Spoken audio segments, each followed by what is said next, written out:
Hola a todos, mi nombre es Alma Liliana López Marmoleo, soy médica deportóloga y el tema de hoy es prevención del riesgo coronario. El riesgo coronario tiene varios factores determinantes, o sea, es multicausal. No podemos hablar de solamente una causa, que la edad, que la diabetes, que el tabaquismo, que el sedentarismo, no. Es multicausal. Están la edad, el sobrepeso, obesidad y la obesidad abdominal y también la abdominoglútea tan importante en esta época.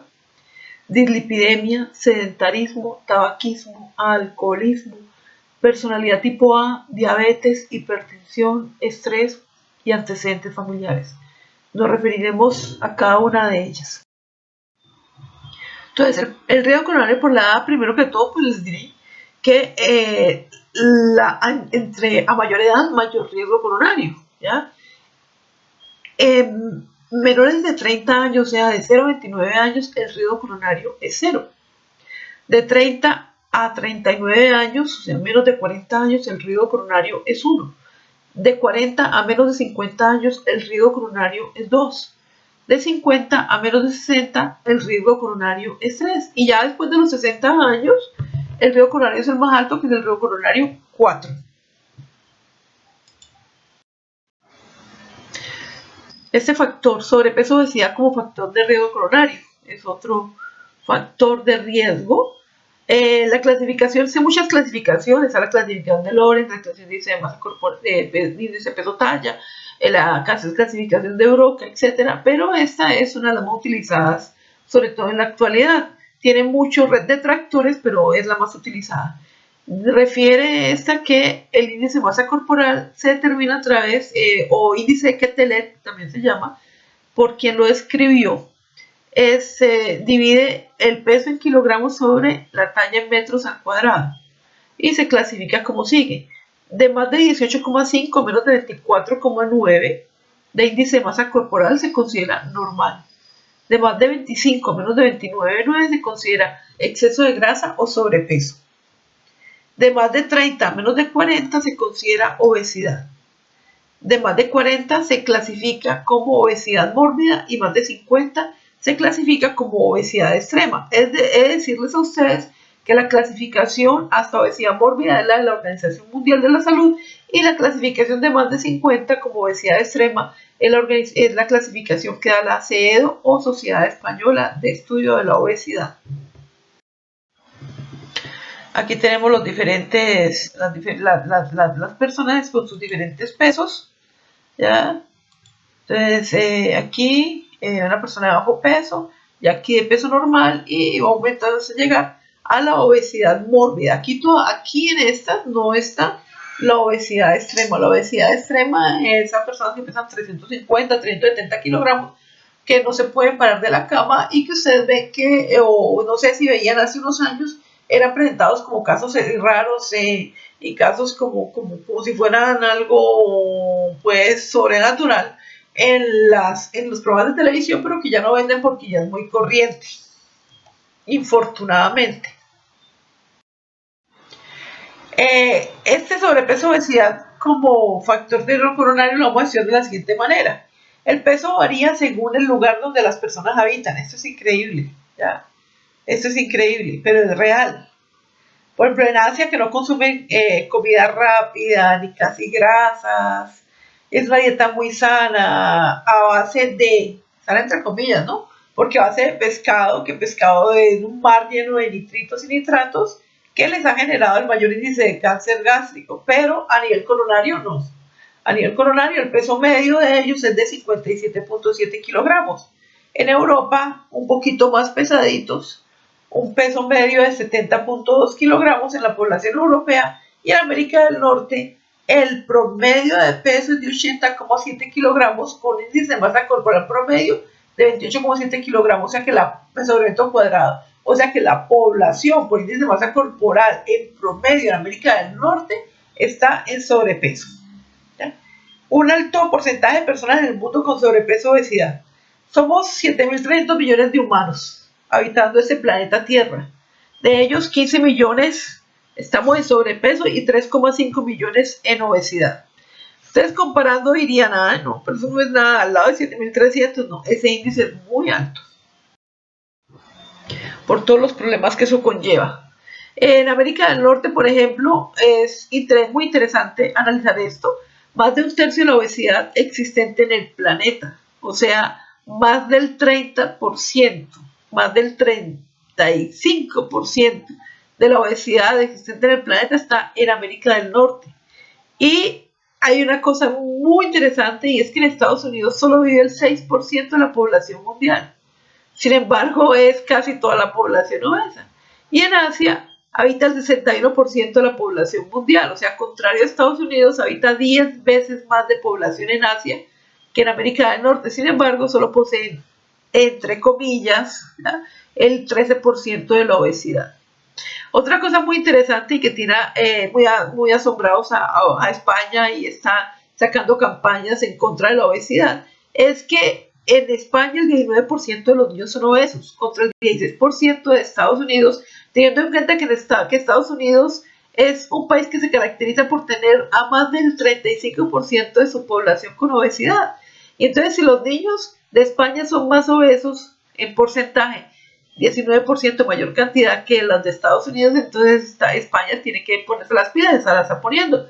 Porque acuérdense ustedes que los niños son un reemplazo generacional y querría decir esto que a futuro, pues entonces la población estaría reemplazada por una población obesa, sobre todo no por la obesidad como tal, sino los problemas de salud pública que esto traería. Este sobrepeso obesidad está correlacionado con una mayor posibilidad de sufrir un evento cardiovascular de cualquier tipo, como los que les voy a decir a ustedes. Por ejemplo, aquí el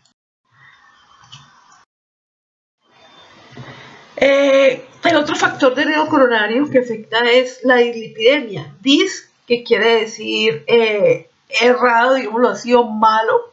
De lípido, que es grasa, y hemia de sangre. Entonces, grasa mala en la sangre. Básicamente eso traduciría, ¿verdad? En los valores normales, miren ustedes aquí, los valores, el normal hasta 200 miligramos por decilitro de colesterol total, niveles al límite de lo aceptable entre 200 y 239 y alto por encima de 240. Yo sí les confieso a ustedes que el valor no debe pasar de 200, porque cuando uno ya empieza a admitir valores superiores a ese, es como cuando uno admite trabajos o presentaciones o exámenes mediocres, se siguen dando, ¿ya? Entonces todo es igual. La persona que uno le admite estos valores se descuida en su manejo y va a llegar tranquilamente acá. O sea que lo ideal es que no nos pase de 200 miligramos por decilitro de colesterol. El otro factor de riesgo coronario es el sedentarismo, y es precisamente el motivo de la charla porque para eso es nuestra profesión. Okay. Un estilo de vida sin actividad física es un factor de riesgo para enfermedad coronaria. Incluso se han realizado estudios que han mostrado que el sedentarismo es un factor de riesgo independiente, ¿ya? Y el sedentarismo afecta a cualquier nivel y a cualquier grupo de edad. Por ejemplo, el sedentarismo en la población envejecida es un factor de riesgo no solamente de riesgo coronario, sino de riesgo para otras enfermedades y otros problemas, inclusive las osteomusculares, osteoarticulares, cáncer, etcétera, ¿ya? Y una involución mucho más rápida. Entonces, ese sedentarismo, ¿ya?, se convierte en un factor muy importante y como lo vamos a ver ahora. Okay.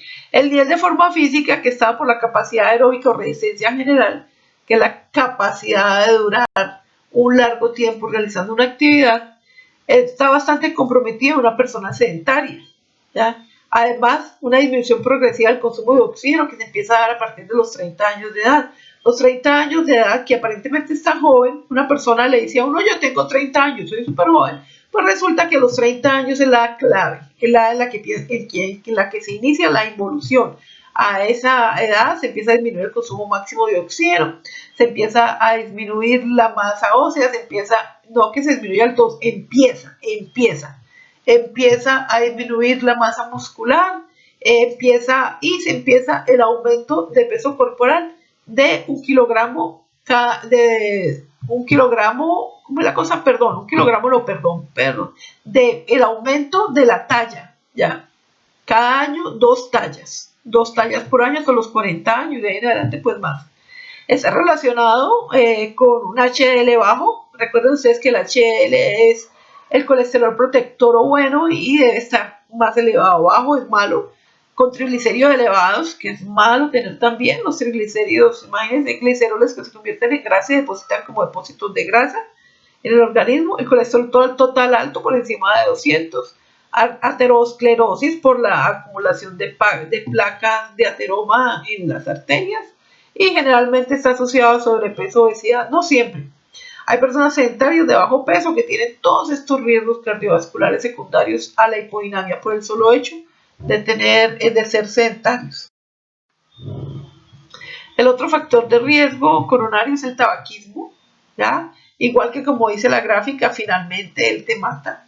Eso sí, no hay nada que hacer, ¿ya? El tabaquismo, entonces el humo del cigarrillo, tiene aproximadamente de más de 15.000, 20.000 sustancias, no sé en este momento cuántas dañinas, hasta líquido de batería, tiene de todo. La nicotina es una de tantas, pero tiene de todo, ¿ya? Y ese humo del cigarrillo lo que hace es dañar a nivel del endotelio, que es la parte interna que recubre de manera interna las arterias, ¿ya? Genera un daño a ese nivel del endotelio arterial y entonces facilita que la placa de grasa o la grasa se pegue ahí para empezar a formar placas, ¿ya? El riesgo de morir por enfermedad coronaria es... Ahora, el otro factor de riesgo coronario es el alcoholismo, ¿ya? Que puede ocasionar hipertensión arterial, insuficiencia cardíaca, enfermedad cerebrovascular, aumento de los niveles de triglicéridos y contribuir a la obesidad. Yo todavía no me puedo explicar cómo son el alcohol y el tabaquismo, el tabaco los que patrocinan nuestra salud aquí en el Valle del Cauca, ¿ya?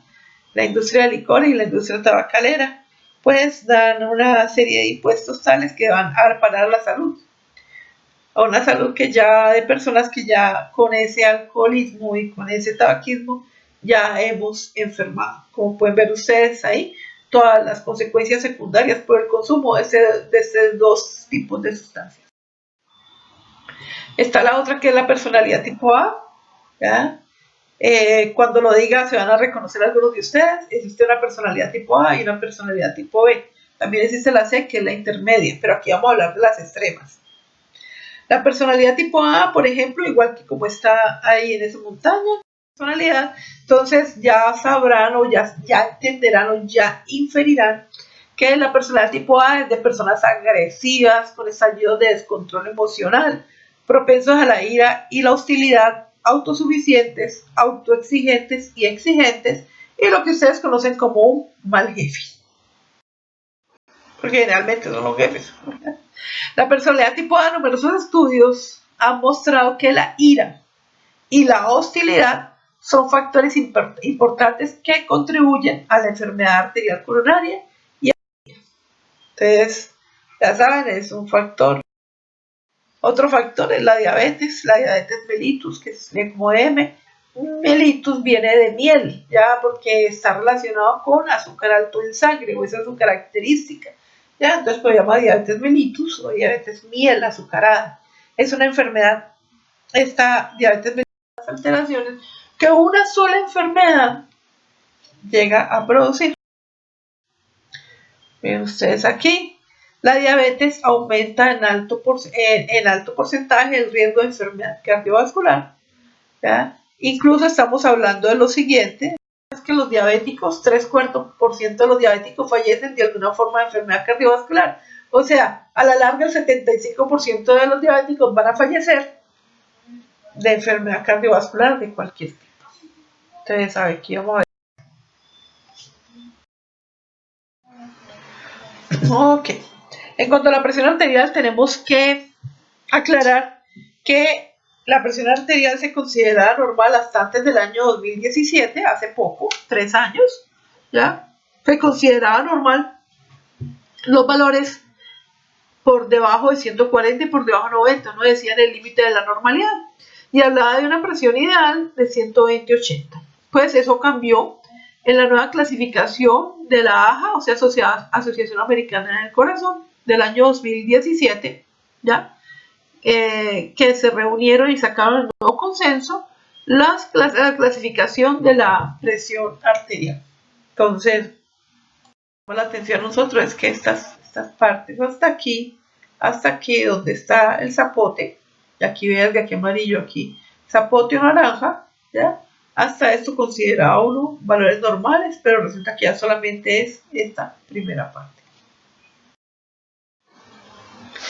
La hipertensión aumenta la carga de trabajo del corazón, genera hipertrofia porque el corazón es un músculo, si usted le aumenta la carga, el corazón se hipertrofia, ¿ya? Y se da una rigidez de sus paredes, aumenta el riesgo de otras patologías, además de la hipertensión. Entonces la persona tiene riesgo de tener enfermedad cerebrovascular, una insuficiencia renal, una insuficiencia cardíaca congestiva, y cuando se acompaña de obesidad, de tabaquismo, de dislipidemia o de diabetes, el riesgo de cardiopatía o enfermedad cardiovascular aumenta varias veces.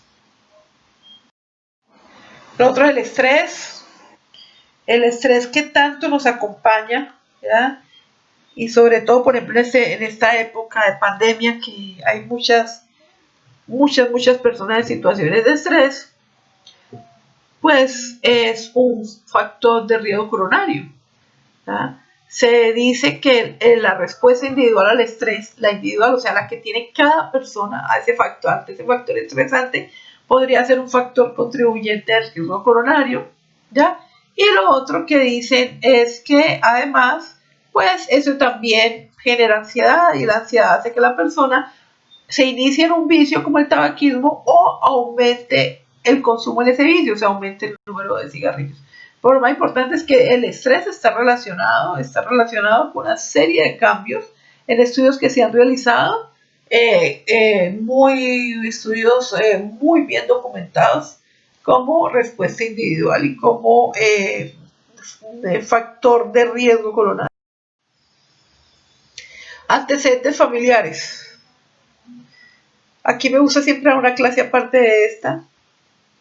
Yo después voy a montar las diapositivas sobre eso, que se llama antecedentes ambientales, ¿ya? Porque muchas veces hemos hablado de antecedentes familiares, porque que el papá, la mamá eran diabéticos y el hijo es diabético, ¿ya? Pero resulta que uno va a ver esa familia, es una familia que consumía pues mala alimentación, y a sus hijos los educaron de la misma manera. Entonces ambientalmente obviamente iban a tener problemas, ¿ya? Pero nombrémoslo acá como antecedentes familiares, y les voy a dejar la parte ambiental para después. Yo la tengo muy bien montada y es de mi autoría. La mayoría de las personas con fuertes antecedentes familiares de cardiopatías tienen uno o más factores de riesgo adicionales. Ahora, esos factores de riesgo a su vez se dividen en factores de riesgo no modificables, factores de riesgo que se pueden modificar y factores de riesgo modificables. Entonces vamos a ver cuáles no son los modificables. Obviamente los no modificables son la edad, porque así usted le quite la edad por la cédula de ciudadanía y le aparezca 1960, o sea que tiene 60 años, y usted dice que tiene 55, usted tiene 60 porque su cédula está marcando la edad real. Ese no es un factor modificable. Y los antecedentes familiares, salvo lo que yo les hablé ahora, si es un antecedente familiar como tal, entonces sí también es un factor de riesgo modificable, porque si su papá se murió de infarto, no se murió de otra cosa. Si su mamá fue diabética, no fue otra cosa, ¿ok? Ahora, factores de riesgo que podrían ser modificables. Estos son los factores que uno puede intervenir con la actividad física, por ejemplo, y con otros cambios en los estilos de vida saludable. Entonces, en ellos están la hipertensión arterial y la diabetes. Estas dos entidades pueden ser generadas secundarias a la hipodinamia, o sea, disminución del movimiento o sedentarismo, y al sobrepeso o obesidad, que viene secundario a la hipodinamia. Por lo que en estos casos, al eliminarse el factor causante, estas entidades podrían remitir. Generalmente, o sea, yo lo he visto, lo he tratado con mis pacientes, yo he hecho esto, Y hay pacientes que han mejorado y que han eliminado ese factor de riesgo llamado hipertensión o llamado diabetes, pero generalmente se da, para que se elimine el proceso como tal, se da en personas que no ha avanzado tanto el proceso de enfermedad, ¿okay? En las que ya ha avanzado sirve para mantenerse mejor, porque si no lo hace, pues entonces las cosas se empeoran. Dentro de los factores de riesgo modificables, que afortunadamente son la mayoría, el sedentarismo, ¿ya? El sobrepeso, obesidad. Pues miren ustedes, el acondicionamiento físico controlado. El acondicionamiento físico controlado es la herramienta más importante para combatir los factores de riesgo coronario. ¿Por qué digo coronario? Porque digo controlado, porque tiene que haber una evaluación médico-deportiva previa, el médico deportólogo tiene que dosificar el ejercicio, igual que en un medicamento, manda una receta donde lo prescribe, lo receta, lo controla, ¿ya? Y convirtiéndose así en una herramienta muy importante para combatir todos esos riesgos. El acondicionamiento físico controlado, lo repito yo, controlado, ¿ya? Puede llegar a generar en las personas que no tienen pues otra alteración, ya sea hormonal o de otro tipo, puede llegar, que son la mayoría de las personas, una disminución del peso corporal, reducción de la grasa abdominal, disminuyen la ansiedad, el estrés y la hostilidad, aquí importante para la personalidad tipo A, aumenta el nivel de forma física y la capacidad aeróbica, sedentarios dejan de ser sedentarios y empiezan a mejorar ahí, disminuye o elimina el tabaquismo o alcoholismo, las personas que ya tienen este problema, reducción de niveles de colesterol malo, o sea, el HDL del LDL, perdón, con aumento de los niveles de colesterol bueno, o sea, el HDL, disminución de los niveles de triglicéridos, disminución del índice arterial, ¿ya?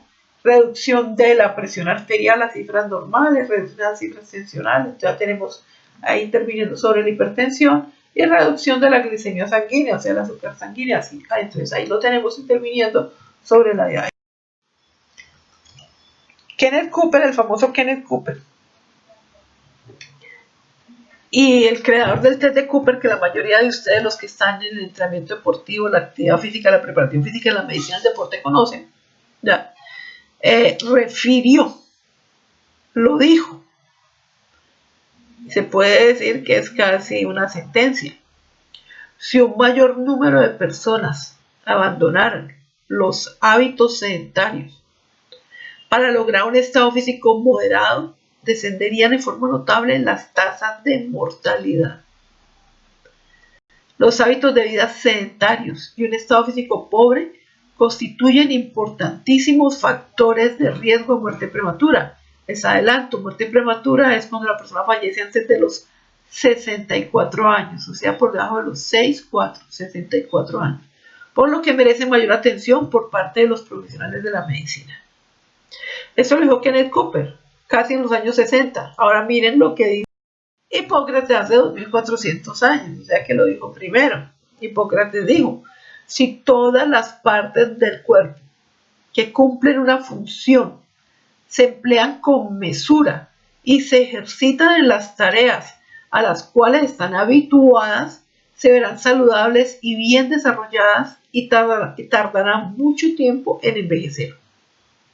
Si, en cambio, no se les da uso ni se les ejercita, serán presa fácil de la enfermedad, presentarán defectos de crecimiento y envejecerán de manera prematura.